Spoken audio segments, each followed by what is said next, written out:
What are you saying, ladies and gents? Yes, we are back again today for another episode of the BucketHatSam Talks Ball podcast, episode 13. I told you we'd be back every single Tuesday, and I've lived up to it. Consistency. Hop over to Si. Simon is back on today, and he's in the hot seat, the co-host for today. Are you feeling the pressure? That is the question. Well, so you small shoes to fill, so I think we're straight in. No worries to cover Mike. Mike's not here today. Bit of a flu, but got the late call up, late sub on. I think I'm going to score a hat trick. Here we go. That'll be your first. That first hat trick. First hat trick of my life, I reckon. Left foot, right foot, ahead, bosh. But I thought today everyone needs to know who you are. You were on an episode a while back, and we didn't really get a chance to introduce you. But tell us, who do you support? It pains me, by the way, guys. It's not enjoyable, especially with how smug he is as a fan. But anyway, introduce who you support. I think people will guess by that. So, seeing from my one appearance before, I was wearing a Wolves shirt. I'm a Wolves Portugal fan. Portugal fan. Yeah, part-time Portugal fan. Wolves fan, going for years, obviously. Favourite player right now in the team? Probably got to be Ruben Neves. Unbelievable. He's got great hair as well, hasn't he? He's been growing the hair for about a year now, and it's just luscious locks, honestly. I'm jealous. I wish I put a headband in on a Sunday, and I think I wish I could look like that. And every time it just doesn't. But on Sunday, I see you wear a headband. I think it's like a young Modric, but taller. You heard that, guys. Modric, I play like him apparently as well. He didn't say that, but I'm going to take that. Who said that? No one, but I'm going to take that. I will edit this way around and make sure it sounds like that. But obviously, it is an international break, sadly. And I cannot stand international breaks. They are so dull. And the thing is, every time I say I'm not going to watch the football, and I always end up watching the football and sitting through an England game, watching us win 4-0 against Montenegro and thinking, what a waste of my night that was. It's played at such a slow pace. And it's never entertaining. No. You know, we could beat someone 8-0, 9-0. And I go, yeah, but we could have scored 20 in that, the amount of chances we missed and how boring it was. It's not entertainment at all. Like, I watch England for enjoyment in the Euros, World Cups, and the Nations League. I love the Nations League. People are against it. I don't really understand why. I'm a big fan of Nations League, to be honest with you. It brings more competitive football to internationals. We see our main team more often. Yep. We're not just throwing away caps. Neither of those fixtures excite me, especially when I know we're going to see not the first team. He's probably going to experiment with some things that I probably disagree with. Yeah. And it's not enjoyable enough sometimes, the internationals. I really don't believe it. It's just difficult to get behind, especially when, as we said, it's slow and methodical pace. You can see now it's that competitive edge. Without that competitiveness in a football game, it's not football. It's the fundamental of the game. And it's just, no one celebrates goals. The fans, they're just more bothered about doing the Mexican waves. You'll never see Wembley full for a friendly. No, never. I mean, there's been a few friendlies in the past, I remember, but some friends have been really good. I especially remember the one against Brazil, when the Copacabana Stadium, the first game there, and that was a top draw game, to be fair. Oxen Chambers scored a fantastic volley, I believe, if I remember rightly. But that was one of the very few friendlies that I went, oh, great game, really enjoyed watching that. I can't think of many others. But the thing is with those friendlies, there's competitive nature because it's two top sides battling it out, whereas I can get behind no disrespects to the nations like Ivory Coast and Switzerland, but I want to see England battling out with the likes of Germany, France, Belgium, and I understand that's a perfect world. We're not going to be able to play them every time, but it's just so dull watching some of the games. I agree, yeah. The likes of Austria and those kind of mid-sides, and I feel really bad and harsh saying that, disrespect an entire nation there just casually. But but in the international stage where teams don't play with each other very often, I say it is slow pace because the team chemistry isn't there. Yeah. One of the best team chemistry I ever saw was when Spain won the World Cup and the 2 Euros. Oh, that team was ridiculous. They had the majority was the Barcelona team who was led by Pep, and that was fabulous for them. And I had like Sergio Ramos come in who could play that football. Yeah. They had a few others, but the main core of the team was Barcelona.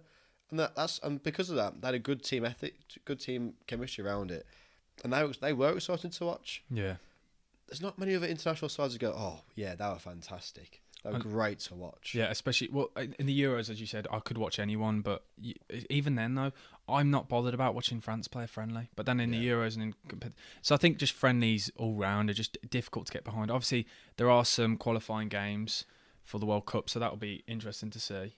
Mm-hmm. So I'll be watching a few of them. A few of the playoffs. Yeah, a few of the playoff games. So they're going to be interesting to watch. They should be good.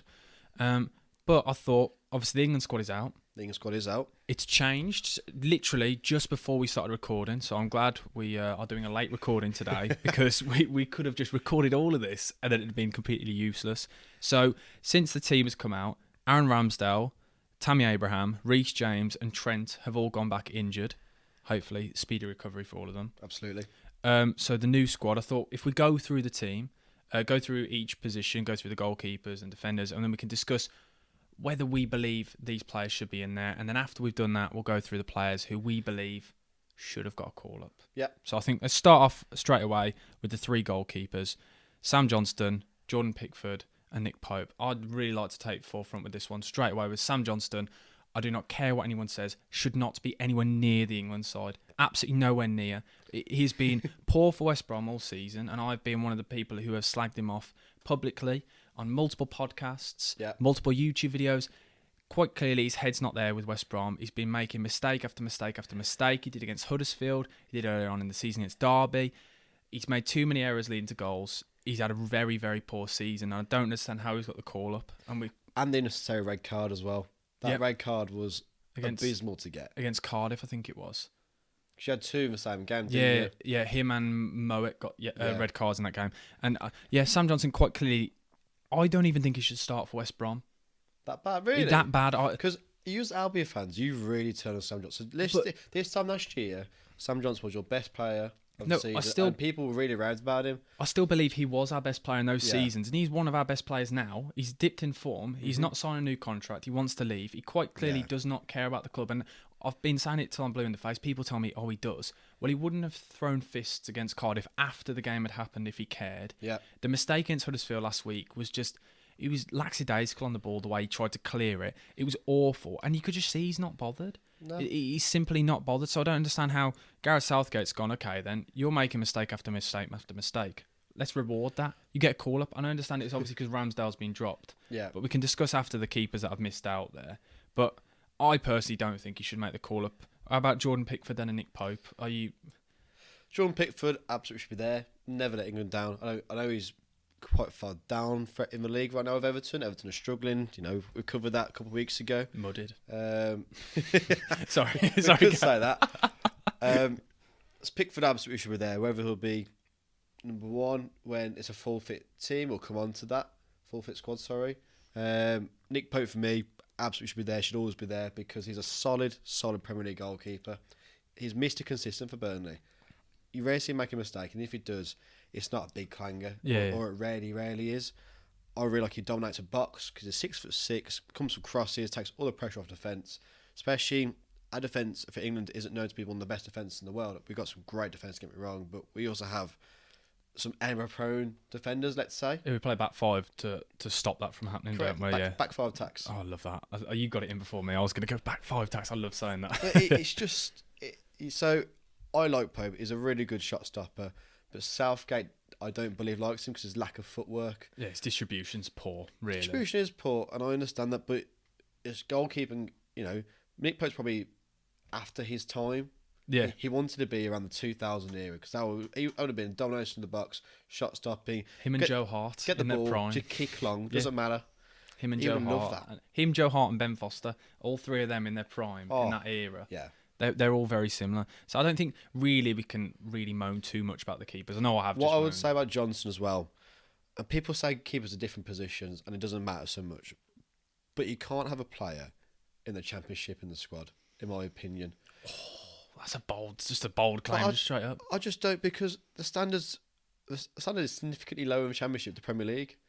You see Norwich absolutely murder Championship every 2 years because of the Prem, and I'll say the word again, cack. Oh no, don't do this again. You're going to get the hate coming. It's a bold claim.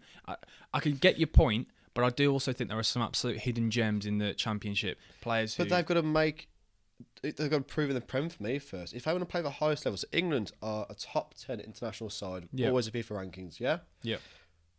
We should always have the top quality players playing in the top quality leagues. Okay, then if you're saying that, then if you're fine with players playing in Europe though? It's not just Premier League to get made the England squad. So if you play in the Bundesliga, play in Serie A, as long as you're playing the top tier. Yeah, correct. I get what you're saying. I'm just making sure first. I didn't know if you were going full on. I just don't believe the Championship you can say, yeah, but he's a goalkeeper. He's still make shots, still make saves. Yeah, but he doesn't play with top quality players, and week in, week out. That's a low blow. Sorry, I'm sorry. Where are you in the Championship right now? No, exactly. It's a tough time at the Albion at the moment. It was a low blow. Still unbeaten in 4, but that's beside the point. Steve Bruce Paul, eh? You know, there's other people. There's other good English goalkeepers in the Premier League playing. Yeah, there are, and we'll discuss the players that we believe missed out. But let's go straight to defence then. Let's go. Connor Cody, sorry, Mark Guehi, Harry Maguire, Tyreek Mitchell, Tyrone Mings, Luke Shaw, John Stones, Kyle Walker-Peters and Ben White are the defenders. Obviously, Tyreek Mitchell and Kyle Walker-Peters have both had the call-up because of the injuries to Trent and James. Connor Cody, are you happy with that? Absolutely. I knew you would be. That was a ridiculous question. He is Mr. Leadership, isn't he? You think even in the Euros, I think Steve Holland said his player of the tournament was Connor Cody for how he's in the back room. If he doesn't play, he doesn't moan. He is helping everyone else there. So he is even if he's not playing, he's one of the main guys in that squad for me. He really is. Leadership is underrated. He has it in abundance. I get what you're saying. I'm just going to play devil's advocate here. Do you not want some starters though? People who are actually going to compete for positions? Because I don't think Connor Cody is ever realistically going to be knocking on that door to start for England. But in that squad that you just told me, if you're playing a back three, who is centre of that back three? Well, in the squad today. In the squad today, I'd probably take John Stones as a centre man. Yep. But he's not. He hasn't. For me, I've never seen him have the voice for Man City, the leadership to say, "You go here, you go here." As Harry Maguire for that. No, Harry Maguire's the ball. I'll come back to what I said previously. You have a ball who has to attack everything, and that is Harry Maguire. Yeah. But you need someone who just sweep everything else after that. Ben White could be another good shout. Ben White's a good shout. I'll give you that. Yeah, but Mark Guehi, potentially, it'd be good to see him playing. I'm glad we are seeing some youngsters being picked up. He's one that was on the fringes, one of the defenders that could have been. For someone who, admittedly, I never heard of before, Crystal Palace signed him. I'm pretty sure they signed him from Chelsea as a youngster. Yeah, Chelsea's academy. A big fee as well for a youngster. I think he did well last year Championship from what I've been told. I don't know who. Swansea. Was it Swansea? And he's really surprised by how good he is. I rated Henderson last year, his partner, who was playing at Fulham last year. Fulham got relegated, but I thought he'd do well for Fulham. Yeah, he was on loan from, I think, was it Leon? I think that was on loan from something like Leon. And then Chris Patton now signed him. Very great signing for them. And he's helped Guy. Guy, is that how you pronounce it? Guy? I have changed my pronunciation. I've said Guehi, Guy. Well, I'm sticking with Guy. And I'll say Guehi, so one of us will be right. We'll stick with that. We're both wrong. But I think it's a nice move to bring him into the squad. He's attacking. He's got a bit of pace about him, strong. And he scored on the weekend. He scored on the weekend. Yeah, he's good on the ball. That's the one thing I've found when he's played with Palace. And I've always said our defence isn't the best. So if we can find a gem somewhere, then absolutely all for it. He's definitely one for the future. Absolutely, yeah. So I don't think we can really complain with that, giving him caps in these games where in the friendlies, really the friendlies are the important ones to get caps. Yeah, Harry Maguire. This is one I'm really torn with the Harry Maguire for England discussion. And I get he's been so poor for Man United this season, and Man United have been poor in general. But I just think, realistically, there aren't many other better centre-backs for England. I don't think we're strong in that situation. And with England, because we play so defensive, I do think it kind of suits him. And his flaws and his weaknesses are kind of hidden. So I do think he probably So for Man U, they play a very high defensive line, don't they? Which doesn't help Harry Maguire. Yeah. It's well-known weakness. You know, if I was to ever play against him, I'd be targeted with my quick pace. Sorry. I've never heard you and pace in the same sentence before. Oh, that's fair enough. I'll be my for line if you've got 5 yards head start, eh? But for England, we do naturally play deep against the better teams. Yeah. That suits him down to the ground. He's never let England down, ever. And Harry Maguire's had his name from previous tournaments, and we all loved him from previous tournaments. Okay, I was in a back three attacks. But he was brilliant. He scored goals for us as well. Same with Pickford. He's never let us down. You can't drop him. Well, Harry Maguire made the World Cup Team of the Year and the Euros Team of the Year. And I think... Which is crazy to think. Him coming away from Man United will relax him, and therefore it improves how he plays. He's not the captain. He's not the figurehead of Manchester United of the team playing for, like he's at Manchester United. And to be fair, the media are a lot nicer to England than they are Manchester United, so he's going to have so much pressure off his shoulders. You're right. You can see it when he plays though, because he's so much more confident. He does those. I love those runs that he goes on. It gets me out my seat when he takes the ball on that left hand side and runs half the pitch. Yeah. Oh, I love it because he's just so unorthodox. He like kicks the ball the outside of his boot as well as he's running. I just love him. I love him for England. Pure finesse. Yeah, that's what it is. That's what it is. Tyreek Mitchell, are you happy he's made the squad? I was surprised by this one. I was surprised, but I'm also, again, glad because, again, it's young players who have been consistent, knocking on the door on the fringes. Yeah. And the only way he's going to ever get a shout is if we do see injuries to the players like Reece James and Trent. But I'm glad he's getting some caps. Don't forget Trippier and Trippier, well. sorry, yeah. But the fact that now, if those players were, God forbid, all injured for the Euros, these guys have got caps. Yeah. You want these players on the fringes to feel like they're a part of the team and to help and to get those caps. So if we do need them and call up on them sooner rather than later, then he'll at least got some confidence under his belt and a bit of experience. But I think he's another one who's done really well for Palace this year. I do like him. I tell you what, I think because he's been called up, it's very damning for Wan-Bissaka, isn't it? I think he's got no England career at all here now. I think, isn't it the Democratic Republic of Congo that is his has other he nation? changed? I think he can. Nationals, No, but I think he can. He can. Oh, okay. So I think that's where he would go. I'm pretty sure it's. If it's the case, and now Mitchell's been called up, so you got Walker, Trent, Trippier, James, Mitchell 5 ahead of him. England career. Wan-Bissaka's not near. He's nowhere near. Clearly. No, yeah, I was about to say. I think he would have got called up if he was near. Exactly. Let's be honest. You know, so Wan-Bissaka, what was it, 1-2 years ago, defending great, but going forwards, he's got nothing. Yeah. I say nothing's a bit harsh, granted, but it's not as much as maybe you want from an international defender, well, fullback. If you want someone as defensive as anything, then fine, keep him, but he's not there for England, is he? Yeah, definitely. And then the rest of them, I think we can fly past John Stones and Ben White. I think we don't really need to discuss them. They're nailed on. Then the next one is that these two players, I'm going to quickly throw you a question. Luke Shaw, Kyle Walker-Peters, both been playing left back. Obviously, Kyle Walker-Peters can play both sides.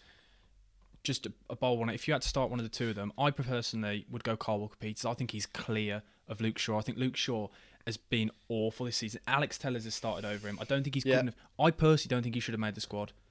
I think he had to make the squad because if he didn't make the squad, you're left with Aaron Cresswell. Yeah, but I would have. I'm a big fan of Cresswell. Don't get me wrong. I think because Shaw's got caps, Shaw's been there. Experience. You know, Berto's got to be in the squad still. But I'm more of a fan of Kyle Walker-Peters. I think what he's done this season, he's been absolutely amazing. Even against Man City in the Cup this weekend, he was so good again. And I'm such a fan of him, and I've discussed it all year, saying I really want him to make that England squad. Yeah. And he's now finally got that call up. Granted, it is because of an injury that he's got the call up, but I think he needs to make the most of it. And Gareth Southgate has to play him because he's much like Trippier in the sense he can play on both sides. Yeah. And he's such a good asset for England. Because he's still very young, isn't he? He's still got a lot of potential to move into. I wouldn't say he's better than Luke Shaw. I still wouldn't say it might be a bold statement for me, but I think Luke Shaw I think we're all blinded by the tournaments, and I don't think really consistently has he hit the heights. I could boldly say Luke Shaw one season wonder. But one season wonder, really? One season at Man United where he's been amazing, yeah. Let's be honest, and then he's had a good tournament. Since then, this season, has he shown any of the he's signs? Had the tournament hangover, hasn't he? Yeah, for sure. Alex Tellers has taken his place, and he reeks as well. I like Alex Tellers as well. But for a wonderful ball into a box. No, but then for Man United fullbacks, they should be better. But this is not a Man United video. Sorry, we keep doing that. It's so difficult. Get away from Man United. It's so difficult. Okay, the midfield. I don't really think there's anyone in this midfield that you could really argue with. Jude Bellingham, Conor Gallagher, Jordan Henderson, Mason Mount, Declan Rice, James Ward-Prowse. I think all of them. It's solid. It's, from where we were a few years ago, and we really didn't have many midfield options. Yeah. It's nice to see what we've got now all of a sudden. Yeah, and the fact that we've got players like Calvin Phillips who, granted, again, been injured, but we have players that are also knocking on that door. We actually have competition for these places because it was years ago when people were complaining that players like Mark Noble. It's one of our strengths that centre mids now actually, and there's a lot of the forwards as well could play centre mid depending on the formation that you play. We've got some really good options. Maybe want an extra defensive player, maybe, because even you look at Declan Rice. We always thought he was more of a defensive player. He's now more turns like a number 8. Yeah, he's box to box. He is completely a box to box. But I'm still a fan of you need at least one of the centre mids where you play a 2 or a 3 as a defensive midfielder. Yeah, okay. I think it's very important. I really do. I get you. I think we can kind of skim right over that. And then the forwards again, I don't really think, obviously Tammy Abraham's dropped out. Again, all these players, I think with the front and the midfield, I think there's no one in here that, there's a couple of names that we'll discuss, but that really shouldn't be in there. You can see why they've all been there. With the defence, I thought there was a couple of questionable ones, but we've got Phil Foden, Jack Grealish, Harry Kane, Bukayo Saka, Emile Smith-Rowe, Raheem Sterling, and then Ollie Watkins. Granted, again, I keep saying granted. That's a new word. That's my new word today. I've heard it once, so I can't stop saying it. Obviously, Tammy Abraham has gone back. Dropped out. He was having injured. an unbelievable season at Roma. I think he scored his 21st goal in the week or something like that. Yeah. He's now equalled the best first season Serie A or something like that. Which is an unbelievable stat from him. I know, he's been class this season. I think it was Lazio they demolished this weekend in the derby. And I saw the clip of the fans chanting his name, and I thought, you must be that. You must. I've seen highlights of him, but you can't just go on the little Twitter highlights and the YouTube highlights I've seen of him. But you could see, if the fan base already, a season in, are chanting your name like that, an English player out in Italy, he must be doing something great. And we all knew there was a player in him. Yeah. Tammy's a serious player. I love him. When Chelsea came to Wolves, I'm talking a few years ago, we had the centre-half on loan for Real Madrid called Jesus. Yeah. And Tammy scored a hat-trick against us. And didn't he turn Conor Cody as well a couple of times? Oh, he did, yeah. Sorry, he made our defence look just a little dig there. but Tammy was a serious ball that day. And I said, like, he's going to go far. And with Frank, he did really well. Tied off towards the end. Two was come in, two didn't fancy him. That's something for 40 mil. That's good money for them. They've got a buyback clause of 65 mil, I think it is, 65 million euros. Yeah. But if Tammy's really developing into a top striker, and it's exciting. If Harry Kane has a decline or was injured at some stage, okay, I know Tammy's not nowhere near as good as Harry Kane. Harry Kane's world class, but Tammy's not a bad option to have on the bench. Definitely. I'd now say he's better than Dominic Calvert-Lewin. I don't think that's a discussion, to be honest. I think obviously it hasn't helped Dominic Calvert-Lewin being injured for so long, but we haven't seen him really. No. He's come back. He scored a goal, I think it is. I think he scored one since he's been back. But he's not been looking like himself, I don't think. I don't think it helps being at Everton right now, because that's so toxic there at the moment. When they need goals, and the chances aren't coming, even Richarlison's not scoring for them. You have to become so much more efficient as a striker, and you're called upon. You have so little chance. You have to take everything, and I think that pressure might be getting to him in those few games. But then potentially as well, he could have been rushed back, because they're so desperate for a striker. They were desperate for him to come back. Because it was either him or Rondon. And my boy Rondon. Let's not talk about Rondon. We haven't got all day. So now, okay, we've discussed the England squad. Now, are there any players you'd like to discuss that notably missed out? Players that you believe could have got a call up, that maybe unlucky, or should have, and you can highlight the ones that you think straight off. You can bat them off. Straight away comes to my mind. Straight away. And he's been unlucky these last 2 weeks. He's not been up to top form. But before that, it was the best Wolves player probably this year, best defender at least.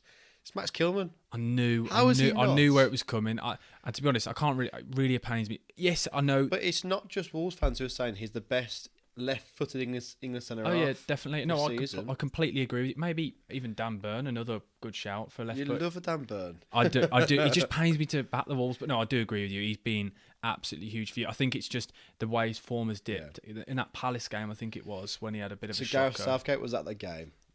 And he saw Kilman have a poor game, and Kilman's got he's got connections to Ukraine. I think it might be one of his parents or grandparents from there. And people said, "Is that potential in his mind?" He got taken out of the firing line for one game. Willy Bolly came against Watford. Willy Bolly did really well. Kilman came back in the game afterwards. Did mediocre, maybe a 6.5 out of 10. Dropped out again on the weekend. I just think he's been hit with a little bit of bad form. Completely a really bad time for him. I'm sure if Southgate did a squad a month ago, Kilman's there, absolutely in there. But I still believe, even though he's a little dip in form, I still think he should probably be in there, because I don't think Tyrone Mings is good enough for the squad. And as we've said, this is 2 friendlies. So why not give him a chance in a friendly? Yeah.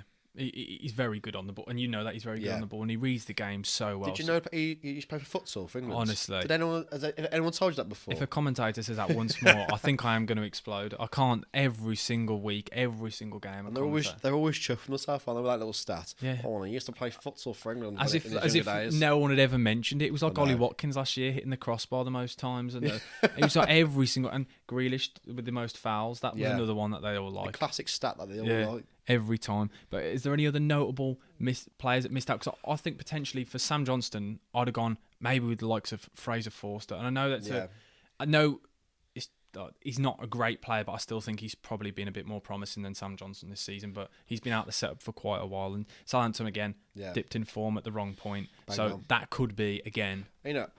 But also, Fraser Forster isn't the number one at Southampton. Yeah. It's McCarthy's still out injured. So he's only coming. I am a fan of Fraser Forster. I think he's a good keeper. He dominates a box. He's 6'7". He's a big build as well. He's massive, yeah. He makes a goal look tiny. And, in an era where keepers don't look like they fill the goals anymore because everyone's a lot skinnier than they used to 20 years ago, a lot fitter.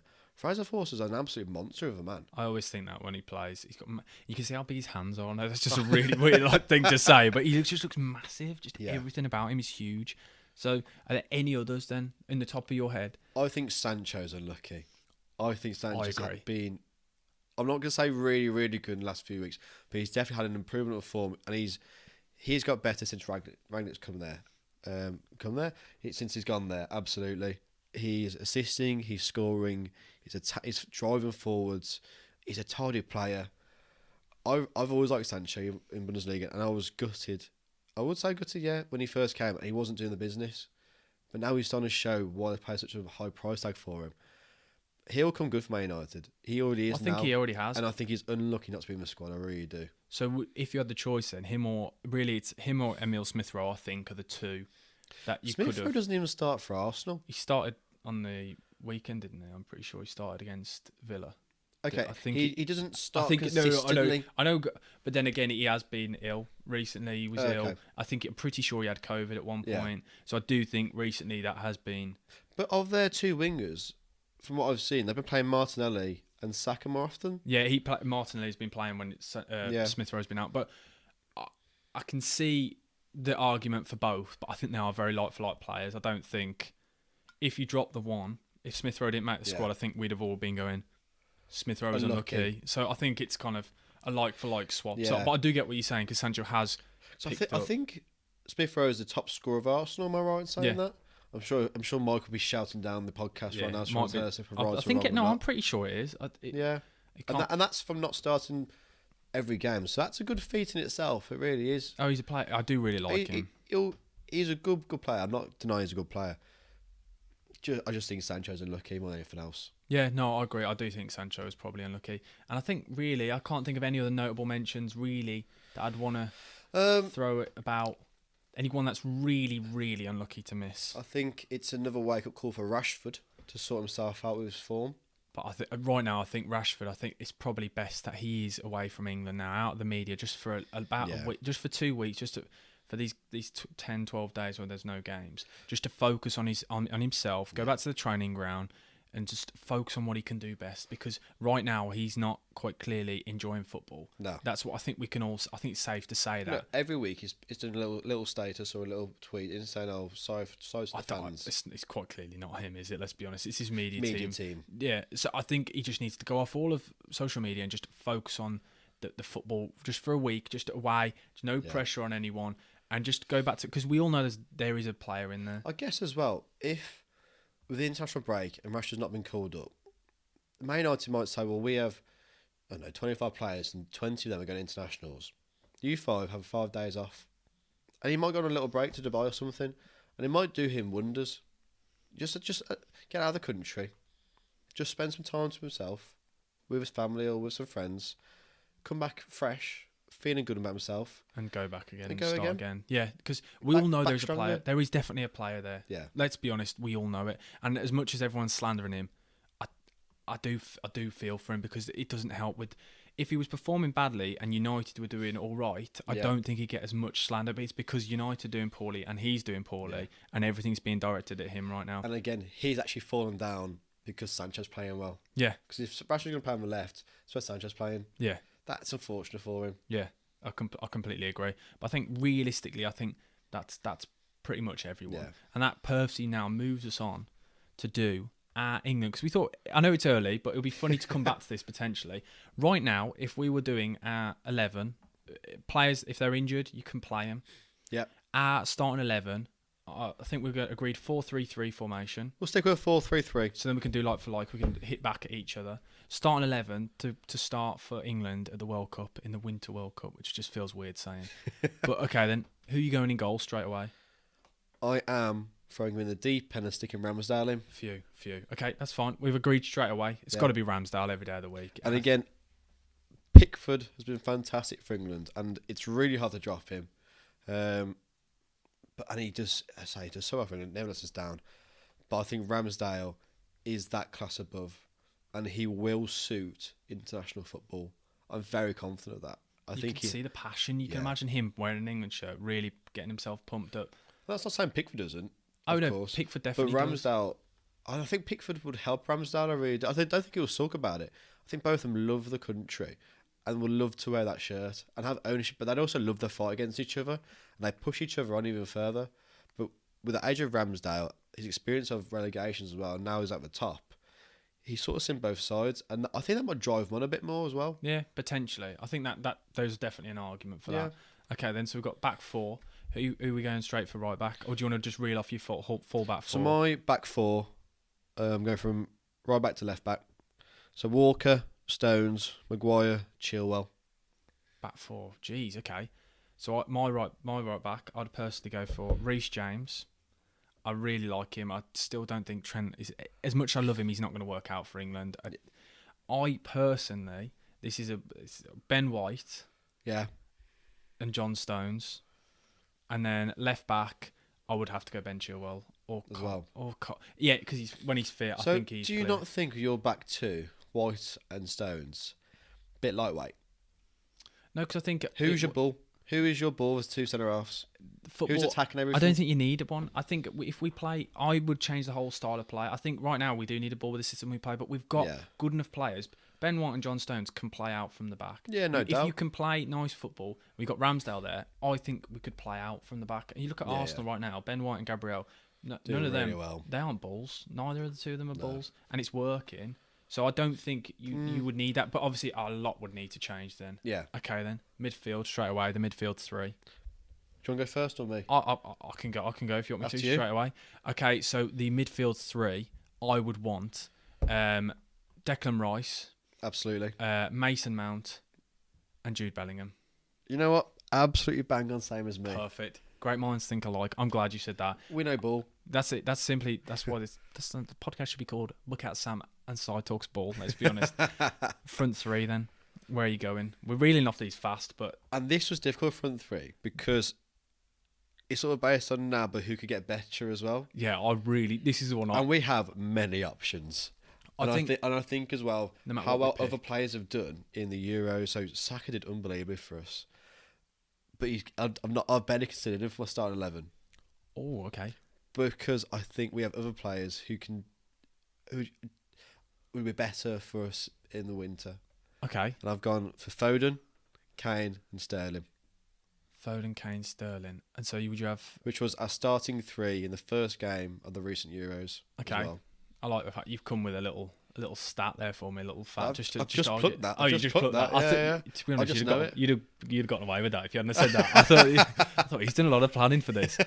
My front three would have been Foden, Kane, and then I'd have had Saka because I think Saka is just so good, and I really like Sterling. So have you got inverted wingers, or have you got wingers on their preferred foot side?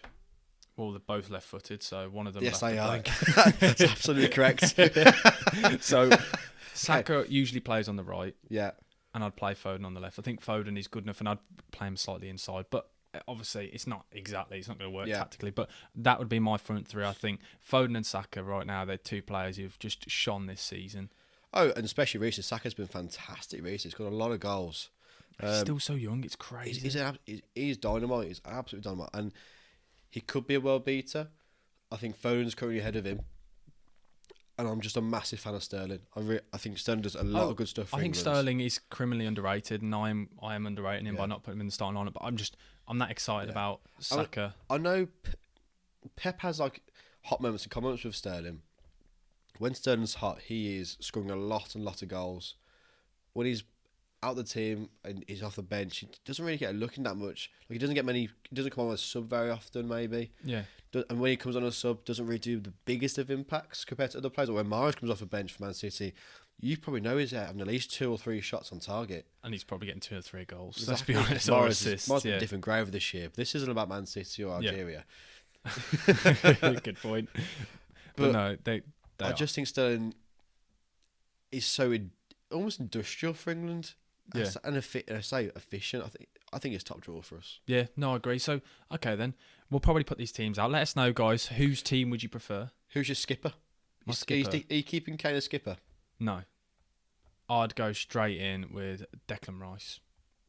I love him as a man. He would be my obvious choice.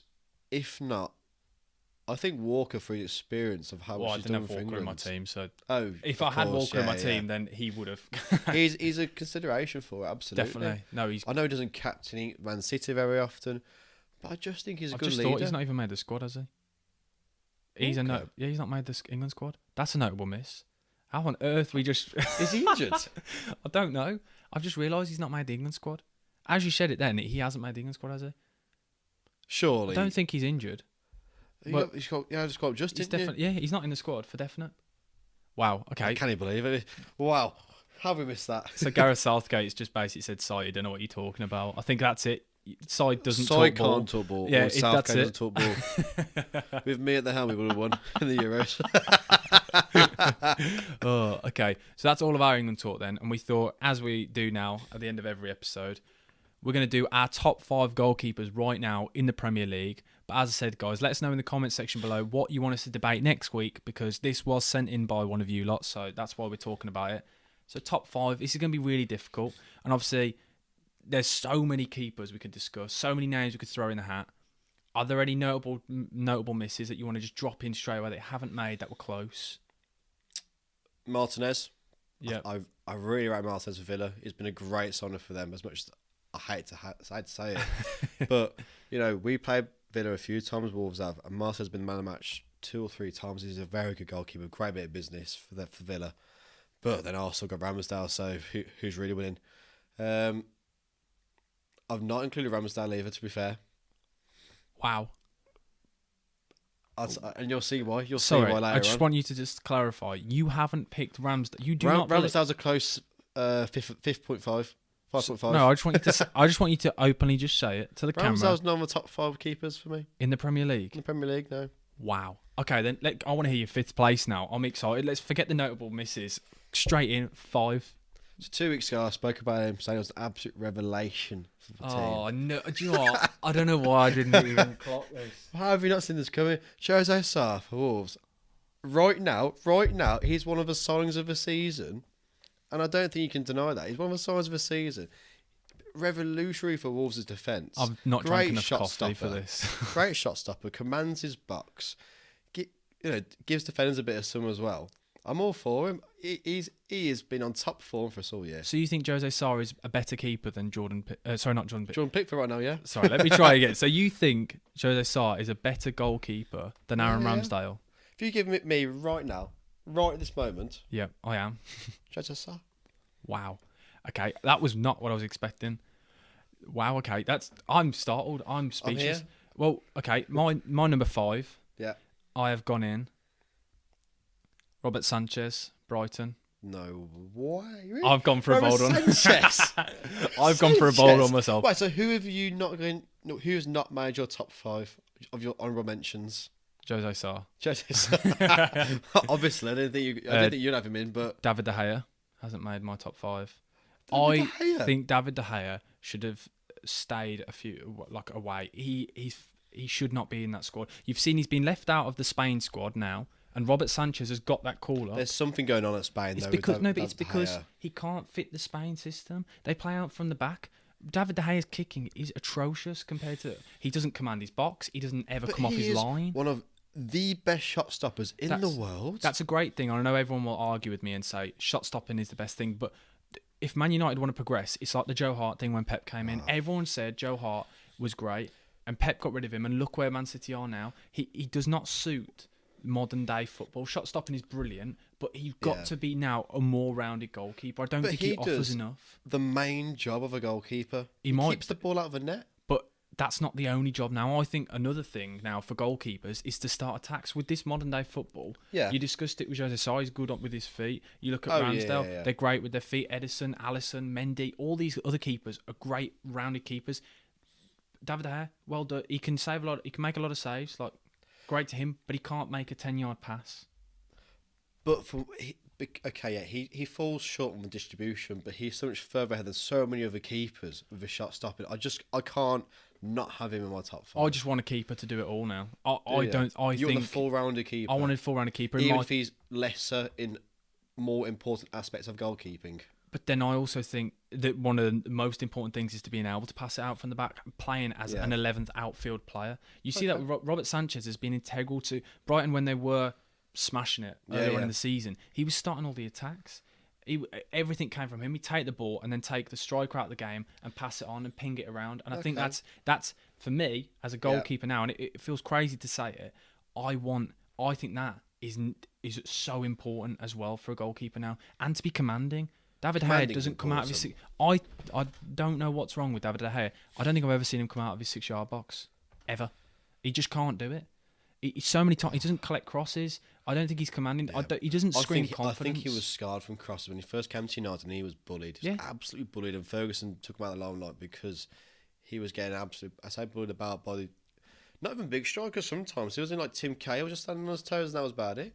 But... Great striker, by the way. Oh, yeah. Top draw player. But I think his goalkeeping, shot stopping is great, but I want from a goalkeeper now. That's the whole thing. I want the whole thing, and David De Gea is not the whole package. Agree. That won't improve. We'll agree to disagree on 5. Who's your number 4 then? My number 4, I have gone for. Drum roll, please. De Gea. I'm sorry. I knew this was going to. Okay. Well, we don't even need to argue him as top 4 because we've just discussed him for the last 5 minutes. My number 4 then. Go on. Edison. Edison's at 4. Edison. Now, this is now we're going to sound like... Actually, you've just said that how important footwork is as a goalkeeper. I said that I want the whole package. Okay. Edison's brilliant with his feet, but I don't think shot stopping is as good as the rest of as my top 3. I don't think he is shot stopping wise is good enough, and you've seen it a lot of the season. I know I sound like I'm contradicting myself, but I want the whole thing. Yeah. Which I think Edison is great with his feet, but I don't think he's shot stopping. Just to say that Edison is my number 3. Because I really rate Edison. This is hilarious. We're literally like, this is good. But for me, Edison is so commanding of the box. So commanding, so aggressive. Takes corners. And plays with his feet, as you mentioned, the Pep way. Can hit a ball 80, 90, 100 yards with ease. I completely agree. I reckon if he really tried to leather it, he could clear a pitch. Yeah, easily. Because the technique in that boy... I've never seen any other keeper like it. No, it's fantastic to watch. No, I completely agree, but I just don't think then he's shot stopping, and because I said I want an all-round keeper, I believe he excels in that, but I don't think his shot stopping is great enough. A lot of times you see Man City get caught on the counter-attack, and he doesn't instill me with confidence when he's on one-on-one. See, I think he's pretty good at one-on-ones because he's quite a big bloke still. If someone goes around him, I'm not saying he's quick to react to a slow to react, but he could be quicker maybe. He's not as good a shot stopper as other keepers. I'd still say he's a pretty firm shot stopper. Yeah, though. No, this is my top. This is the top 5, so I still do think he's great. I just don't think he's on the level of the next 3. So you then had Edison at number 3. Edison at 3. This is brilliant. Okay, and then my third is Aaron Ramsdale. No, I think Aaron Ramsdale is the 3rd best keeper in the league. And do you really believe that? Yes, I love him, and I think. He just instills me with confidence. And I know a lot of people say, he makes the saves dramatic. But so if I was to give you a keeper right now, yep, between Ramsdale and Edison for the rest of the season, you're taking Ramsdale. Ramsdale. I'd take Ramsdale. Okay. And it's not even recency. I think we've seen the level that he's gone to and how well Arsenal have improved with him. Because, again, he starts all the attacks, he collects crosses, he makes all types of saves. And he has got that bravery where he just throws his head into things. So's Henderson. Like you see the Mane high kick. I prefer the shot stopping of Ramsdale. Okay. And I think again, this going back to the well-rounded goalkeeper, but I can see that. But those two are very. I can see why you'd argue and discuss, but personally, for me, I just prefer Ramsdale, and it's not because he's a Baggies fan, by the way. I'm just putting that in there now. Oh, I'm very aware he's a Baggies fan. That's nothing. I promise you, that was nothing to do with my decision. I promise. A hand on heart, I can say that wasn't. Do we believe him, listeners? Do we believe him? Honestly, I've said it before on the podcast that I'm obsessed with him. On form, he's one of the best goalkeepers in the league. Just on form. Yeah, I know he's made mistakes, but I really, really like him. For me, he's my third, and I wasn't. I mean, for me, he's nowhere near Edison, but that's we'll let the listeners again agree to disagree. Hey, so we can ask that. So you're okay. Then I will put this out then as a little clip. You're saying Edison.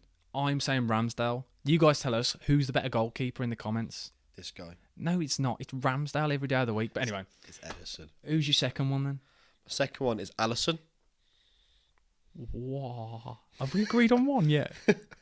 Oh my god. You got Alisson at number 2. Sorry, it was Gary Neville noise then. I've got Mendy at number 2. Oh, so have you got Alisson at 1 then? Yeah. So I've got Mendy at 1. Again, this is now, we can discuss. I just think Alisson is just on another planet. Who's prone to an error. Which is the only reason why he's not 1 for me. I think Mendy has made errors earlier on in the season. There was 1 or 2 clangers for Alisson. Maybe not per season, but since he moved to Liverpool, I can think of a fair few. I think you can, but I think it's because they trust him. But then you don't notice all the things that he does great, because he makes decisions in games where he quite easily could be dispossessed about 3 times a game. So he's eventually going to get caught out once every now and again. But overall, he's kept them in so many games this season, because Liverpool at points this season, I could specifically remember the Palace game when they got the penalty late on, and he kept them in it. He's kept them in so many games, and they've relied on him because defensively they have struggled at points this season. They have looked a little bit more vulnerable. Van Dijk's not been as good as he was before injury. And I don't know if he got rushed back too early, because he did come back a lot sooner than they all thought. True. And with the way they play, sometimes I do leave him quite vulnerable with the style of play. I really like Alisson. I really like Alisson. I think he's great a hair again. We'll go back to. I was about to say this. Top draw hair. So you've gone for Mendy then at number 1, and I can see potentially why. I still don't think he's on Alisson's level, but tell me why would you say that? Since Mendy signed for Chelsea, he's been nothing short of world class, and he has transformed them, or helped transform them, into this World Cup winning club side who's won multiple trophies. He instills a lot of confidence in that defence. Unbelievable shot stopper. We talk about commanding box and crosses and distribution for kicking. I would love to have him in my goal for my team. Yeah, he is fantastic and an absolute snip at 16 mil. I can't believe that. I've even seen people talk about him and saying, should he be talk about the best keeper in the world right now? Because his save percentage to shots is unbelievable. The clean sheets in big games. He's a big game player. Right now, Mendy's number 1 in the Prem. And I'd say number 1 right now is Alisson. But I get what your point. You're making great points. But I do think it does help, though. Whoever, as long as, like, if I came in after Kepa, I think I would have revolutionised Chelsea. I think Kepa was so poor that no matter what they got, he would always be shone and made look better. And especially because he's got a back 3 in front of him. Back 3 tax as well. That does also help. Back 3 tax, but with an ageing Thiago Silva, with an ageing Azpilicueta. Yeah, but those 2 players are like fine wine. I'm sorry, they've got so... Like, Thiago Silva is just... For a free, and the Azpilicueta was 7 mil about 10 years ago. I tell you what great pies they are. Great, yeah, exactly. Pies. But I can see why you would say Mendy. I think Mendy was a close second for me. Yeah. The fact that we both agree that those 2 are the top 2 is a good sign, because I still can't believe you put David De Gea in your top 5, but... Absolutely needs to be. Still Manuel's best player this season, but we'll be past that. Yeah. Who would you have said the other than Martinez and the notable misses that you've at your top 5? I'm on top 5. I mean, people will be shouting where's Lloris, but Lloris hasn't been doing it for a few years. Lloris doesn't make my top 10. Top 10's a big shout. Lloris does not make the top 10 goalkeepers in the Premier League. He is so flappy-handed. I don't think that's not even a phrase, but now is a phrase, because he just makes mistake after mistake. He does not instill me confidence. He makes some stunning saves, but I think it's also about how he dives. He dives very unorthodox and very flashy. Hey, no, don't worry. I like a flashy save. Don't get me Oh yeah, wrong. sorry, we've got to mention size of goalkeeper, by the way. So potentially, I know you probably are better. I know gloves. Yeah, no, I like that. I like that. You clip that up if you want. That'll be the intro for the YouTube video. Oh. But yeah, Lloris is great leadership as well. Yeah, He stuck with that Spurs team. But would any of the top 6 sides want Lloris? no. My answer is no. And I don't think it's even a consideration. I think, even you're saying you don't rate De Gea, but I don't think Man United will want Lloris. They're both very similar players. They're both quite weak, quite small, not Yeah. commanding, don't instill me I'd with rather confidence. Dean Henderson than Lloris. Yep. I think. I'd rather Dean Henderson than De Gea, personally. Wow. Okay. What can I say? Dean Henderson needs to move out to a new club, by the way, in the summer, because he should be in the England squad, because he can play with his feet. If Southgate is desperate for playing with your feet, Dean Henderson needs to move. I saw him linked with Dortmund. I saw there was That'd be a great move for him, because they've had keeper issues, Dortmund. Yeah. They saw a new keeper in the summer to replace Keeper Burke. He's still probably the best keeper at the club, in my opinion. I think he's really good, Burke. And now he's going to like an American team, because he can't get a team in Europe because he's been completely frozen out and things had a bad word said about him. That's separate, obviously. Dean Henderson just needs minutes, doesn't he? Dean Henderson needs minutes at a good standard, probably Champions League, Which he could play very easily. You can sort of relate a bit to when Casillas moved from Real Madrid to Porto, because Mourinho wasn't having him. Yeah.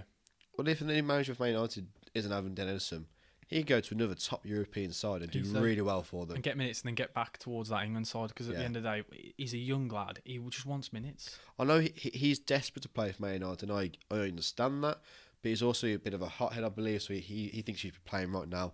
I also understand that if he was to agree with Man United to get a 2-year loan out to somewhere like a Dortmund or a Porto or a Benfica, It was a 2-year loan. that's top draw for him, because then we don't know how long De Gea's going to last for. We thought a couple of years ago he was actually done, didn't we? We thought he was done. Well, De Gea's I don't think with his contract, he's the highest paid goalkeeper, isn't he? I'm pretty sure. He's the second highest paid player in the Prem, I believe, behind De Bruyne, I think I'm saying. That's right, yeah. I think De Bruyne's on like 400k, De Gea's on 375k. So I don't think Man United can afford to drop him realistically when you're paying him that much, and to protect the asset. I think Dean Henderson has to move to get minutes. Definitely, completely agree. And he's a player that could easily make that top 5 with the form he was showing at Sheffield United and the promise. But again, he just needs to move and get time elsewhere for definite. One other mention, I think Fabianski is really good for West Ham. Flapianski, I like to call him. Which he was called at Arsenal. He was absolutely Flapianski. For West Ham, and even when he was at Swansea before, he's really, really good. He shows so much calmness, but you know what you're getting from every week. He won't be anything outstanding. You wouldn't say, oh my God, what a top side for Fabianski. But you know what you're getting. So consistent, a reliable goalkeeper. I just think distribution is what lets him down. With a lot then of these... in front of him, he's got Dawson, who hits it long, and he's got Ogbonna, who I've never been convinced with myself. Or you're not convinced with Ogbonna? I know we're talking about goalkeepers. I think he's okay, but I just... I really like him. I've got Zuma, to be fair, haven't they? Yeah. Zuma's have been an improvement for him, absolutely. Yeah, definitely. And they got one of us who's over centre half. They've got Diop. Diop, yeah. Okay. Injury prone, which is his problem, I think, quite a lot of the time. But no, I think that rounds up the top 5. I think pretty bold. So do you want to just quickly say your top 5? Just belt them out again, just so. My top 5 was Sarr, 5. 4 was De Gea. 3 was Edison. 2 Alisson. 1 Mendy. Yours was? My top 5 goalkeepers in the Premier League right now. Number 5, Robert Sanchez. Bold. Number 4, Edison. Number 3, Ramsdale. Number 2, Mendy. And number 1 has to be Alisson. He's just so clear. But no, I think that rounds up. I think a pretty good episode, actually. Great episode. You've enjoyed that. Yeah. And Sar will be back on again, guys. And I'll leave a link to all of Sar's socials. If you want to give him some stick online for his opinions, he's open to it. His DMs will be open for all of you. No, I'm joking. I mean, I've got Twitter, but hit me up on Instagram if you want. I'll just stay in the requested DMs. But no, guys, thanks for listening. If you're listening to us on audio, please do drop us a review, as long as it's nice. If it's not, as I always say, just move on. Just listen to another podcast. Just give it 5 stars and move on elsewhere. Yeah, please. And as well, do follow us if you're listening on Apple Podcasts or Spotify. Subscribe and like the video if you're watching on YouTube, as I always say. Thanks, guys, for listening and watching. And thanks, Si, for coming on at late notice. And we'll definitely get you back on again. Do you reckon that was a hat-trick or a brace? What do you reckon? A brace, a couple of missed opportunities with David De Gea. Room for improvement. But you're a tough cookie. You'll improve in the future. But no, guys, thanks for listening, and we'll see you next week. BucketHatSam over and out, baby. See ya.